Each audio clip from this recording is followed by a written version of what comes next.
Hi guys, in today's tutorial I'd like to show you how you can build a super simple one-white villager trading hall.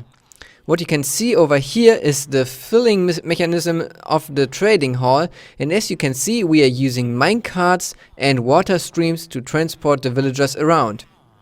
Then you have the villagers right next to each other, so you can stand over here, trade with them, and if you don't like the trade, you can simply sort out the villagers by pressing the button.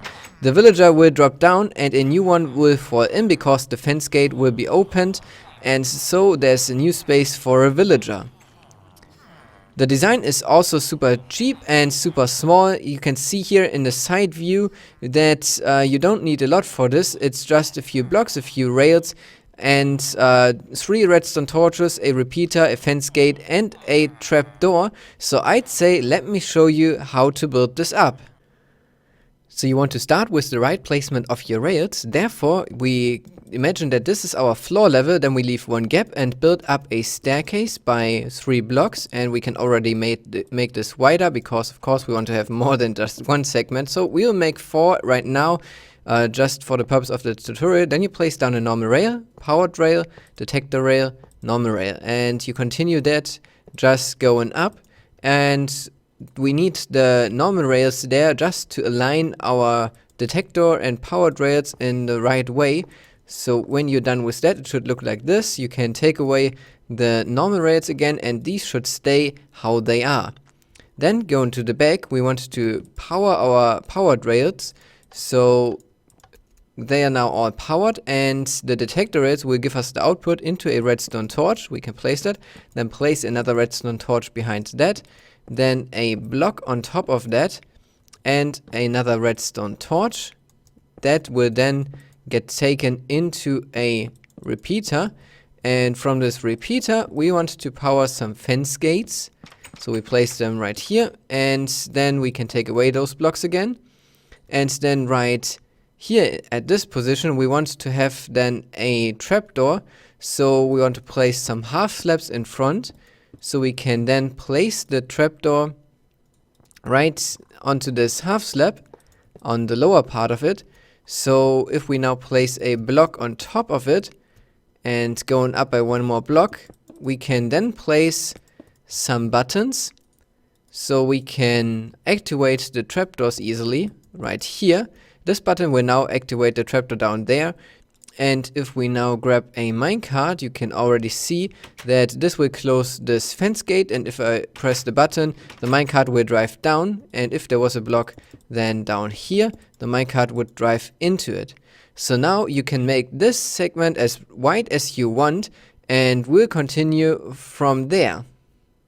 Once you have a length that you are happy with, you can put in the water streams to take care of the in and outcoming villagers, and therefore we want to start down here for the outcoming ones, and therefore we block off just one side and then start placing a water source, and at the end of this water source we'll just place a sign, the next water source, and continue this all the way to the end until you reach a point where you want to do then something with the villagers again. So up here they are then all come into this block, and I could now dig down here and just place, for example, a powered rail and let them drive somewhere where I want to do something with them again.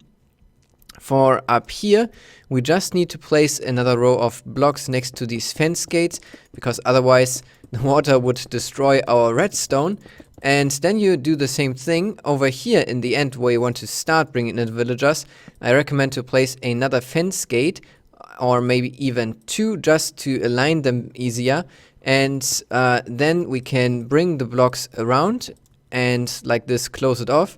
And then you can also start putting in the water sources. Put a sign, water source, sign. Just be careful at the end that the water doesn't flow out of your machine, because right here it would be now a bit tricky. So what I recommend doing is connect this just over to where your drop is for the other ones. So in my case right here I can bring this down, so they will also drop onto this rail, and I can do whatever I like with them, kill them or put them into another cell again.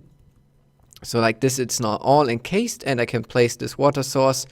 And since this is not flowing around the corner, place another sign there, sign here, and place this water source, and this should bring them down onto this rail. It rarely happens that a villager gets stuck in a position like this, but you don't have to worry about it, because as soon as the next villager will come along, it will push him over and he will continue his travel in the water stream. Last, of course, I quickly want to show you how you can get the villagers into the minecarts and then into the machine. And all you need is really a rail in the very beginning that leads into the water stream, like you can see over here. But I also want to show you how you can get the villagers into the minecarts, so I've set up a little bit more. So really what you need is just this piece of rail here and then connect it to a rail with the villagers. But if you want to get the villagers from a water stream into the minecarts too, then you can set it up like this. So what I've got here is a 2x2 box with a diagonal water stream, and in the corner where the water stream ends, there's a powered rail. The minecart that is driving up and down here does not have enough momentum to reach the other powered rail, so it will stay on these two normal rails. And then there's another powered rail up here and a detector rail. So if I place in a villager now, he will go into the minecart and will drive off into the water stream. And then because the detector rail detects if the minecart is driving over it, it will give after 12 ticks of delay here then a signal to this dispenser, which will just simply dispense a new minecart to the system. So you can have many villagers in here, and the machine will slowly fill up over time as long as you have minecarts up there in the dispenser. So if you want to get rid of some of them, then you can just press the button as shown in the beginning, and the villagers will swim down the other water stream to the end where you want to do something nice with them. So I hope that you like this machine and it's useful to you when trading with villagers. And if you did, then feel free to leave a like, subscribe to my channel if you haven't already, and share this video with your friends. And I hope then to see you in the next video. So until then, have a great day.